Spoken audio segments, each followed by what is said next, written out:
பிரதமரின் பயிர் காப்பீடு திட்டத்துக்கு 69,515 கோடி ரூபாய் ஒதுக்க டெல்லியில் நடைபெற்ற அமைச்சரவை கூட்டத்தில் ஒப்புதல். புத்தாண்டையொட்டி ராமேஸ்வரம் அக்னி தீர்த்த கடலில் புனித நீராடிய வடமாநிலத்தவர்கள் கோவில் முன்பு நடனமாடி உற்சாகம்.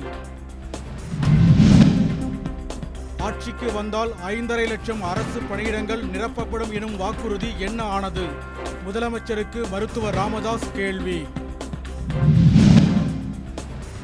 இஸ்ரோவின் 100வது ஏவூர்தியான GSLV F-15 இம்மாதம் விண்ணில் ஏவப்படும் என சோம்நாத் அறிவிப்பு.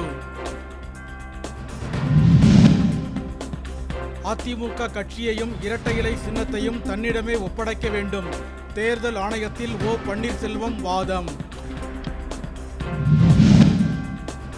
புதுச்சேரி மணக்குள விநாயகர் கோவிலில் தங்க கவசம் அணிந்து காட்சியளித்த மூலவரை வரிசையில் காத்திருந்து தரிசனம் செய்த பக்தர்கள்.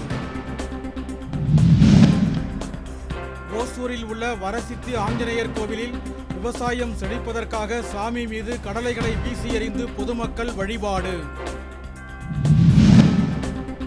திருவள்ளூர் மாவட்டம் ஊத்துக்கோட்டையில் மழையில் சேதமடைந்த பயிர்களை கணக்கிட அதிகாரிகள் கையூட்டு கேட்பதாக விவசாயிகள் புகார். 5 நாள் போட்டி பந்து வீச்சாளர்கள் தரவரிசை பட்டியலில் அதிக புள்ளிகளை பெற்ற இந்திய வீரர் என்ற சாதனையை படைத்தார் ஜஸ்பிரீத் பும்ரா. ஜிம்பாப்வே நாட்டில் மரண தண்டனை நீக்கம்.